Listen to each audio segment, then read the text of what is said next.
G'day guys, today we're taking a quick look at UHF radios, why you should carry one when you're four-wheel driving or touring. Let's get into it.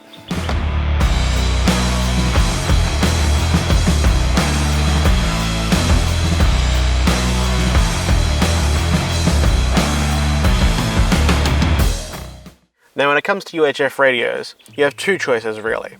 You have mobile units, which you can semi-permanently install in your vehicle and run off of your vehicle's battery.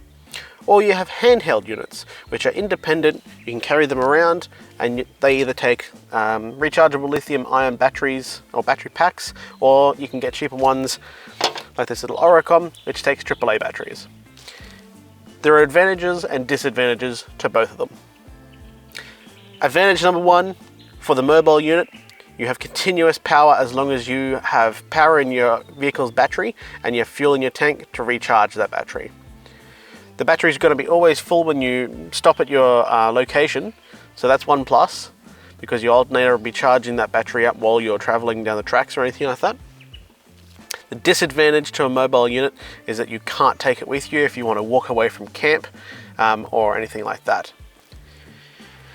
The mobile units, highly portable. You can take these if you're going hiking, collecting bush, bush tucker or firewood or something like that. Really good.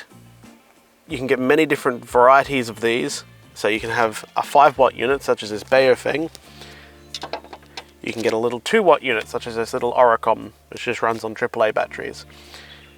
You can even get a little 1/2-watt radio that's smaller than 2 of my fingers here. The biggest concern with all of these handheld radios is your range. The mobile unit installed in your vehicle is going to give you a much larger range of coverage, and it allows you to have different antennas.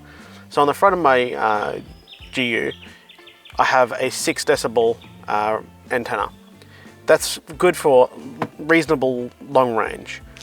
You can also get something like this little 3 dB unit here by Pactel, and this would be really good in hilly areas where you have a lot of rough terrain, hilly terrain around you, and you need the signal to go around corners basically, a lot better than what that 6 dB unit will do. The higher the decibel range in your antenna, the longer range it's going to get, but it's also a straight line out basically, or more of a straight line. Whereas the lower decibel you go, the more of a bubble you get around your vicinity, but not as far a range.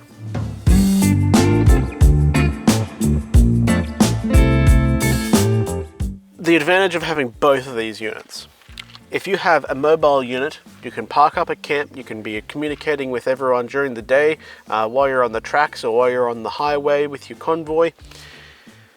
When you get to camp, you can pop out a little handheld UHF.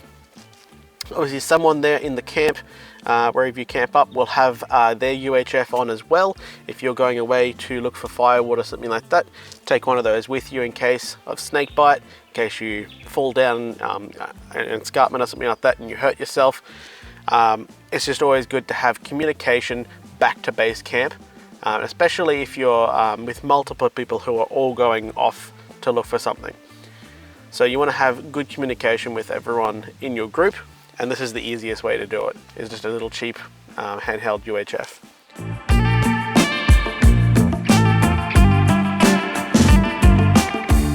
Now let's talk specific situations. You're doing a lap of Australia, the big land of Oz. You know, you're going to take 12 months to do it, and you're going to have time each day that you're going to want to do like bushwalking or hiking or something like that. You're definitely going to want a couple of handheld units to take with you while you're walking on those tracks and things like that. You're also going to want a very reliable 5-watt mobile unit in your vehicle so that you can communicate with people on the highway, even just not even people in your convoy, just other vehicles, trucks and things like that that want to overtake you or you want to overtake them, etc. It's very handy to have the communication there to be able to pull off safe maneuvers like that.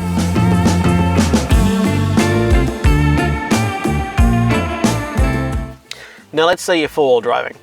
You're on the tracks all day with your mates, you need that radio to be working all of the time for clear communication in your group. Whether someone's bogged, or there's an obstacle up ahead, or something like that, or everyone just wants to make a pit stop. You need clear communication to be able to effect those maneuvers correctly. Now, obviously, days on the tracks means long hours, because someone is always going to get bogged. Now, you don't want a handheld unit that's going to run out of power halfway through that trip. What you'd want is a mobile unit installed in your vehicle with the audio source up high so you can hear it clearly, because, well, let's face it, when you're revving the hell out of your engine, you're probably not going to hear that handheld radio that's sitting down in your cup holder. It's just not going to happen. But don't let that push you away from a handheld unit when four-wheel driving. I think you should have both. A handheld comes in extremely handy, again, walking away from the vehicle if you're going to do recoveries or anything like that.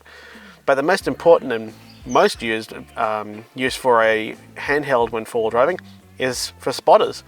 If you can have a second set of eyes to guide you through a difficult obstacle, it's definitely worth having it, and that's the easiest way to do it. You have clear communication with only that person. You can tell everyone else to be quiet on the radio for a minute, and you have clear communication so you can make the correct adjustments to your vehicle's track and everything like that and get through.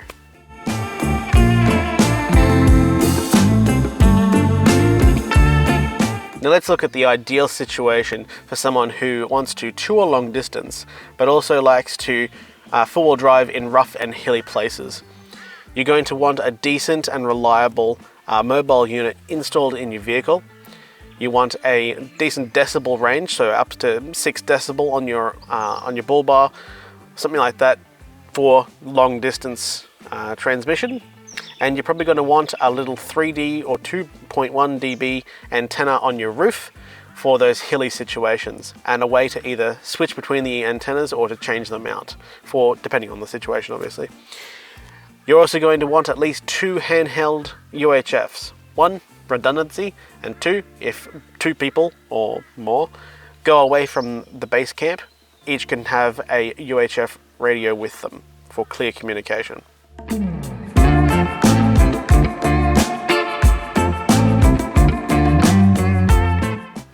Now, when considering to buy a UHF radio, it's important to not skimp on the dollars. Now, these little Baofeng units are super cheap little 5-watt radios. I think they're like $40. Man, they feel cheap, and they're cheap for a reason. You got to manually program them. They're not type approved in Australia, and look, realistically, if you don't know what you're doing, I'd probably say don't buy them.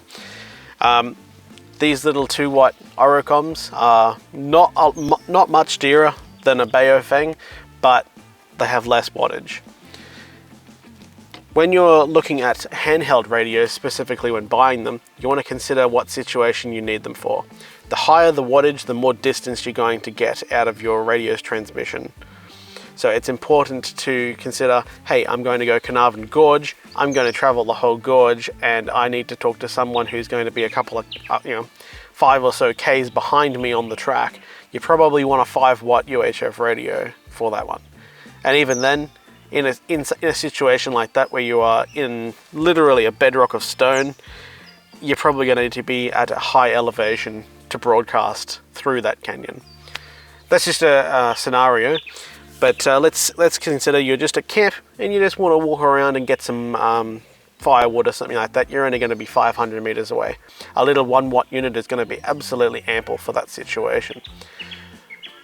When it comes to budgeting for it, the higher wattage, the higher the price generally. And you want to make sure that you have a decent branded unit. I know specifically with mobile units, I had many units fail on me when I was buying cheaper Oricom units, and as soon as I went up to a decent Uniden unit, I had no issues. I've had that Uniden unit now for about 5 years, and the Oricom units, I was buying one every 8 to 10 months. They were dying from corrugations, heat, they were just failing left, right and center. It wasn't good. Now, I'm not saying that's all Oricom radios, but these were cheap little $180 jobs. So as soon as I went up to a decent Uniden radio, I had no more issues. I hope this has given you guys some food for thought on your setups. Whether you have an existing setup and you're going to add a handheld radio or a higher wattage radio or something like that, or whether you're just starting out, you're looking at putting a UHF into your vehicle, and you're considering your options for that. Hopefully this has helped. Thank you for watching, guys, and as always, live to explore.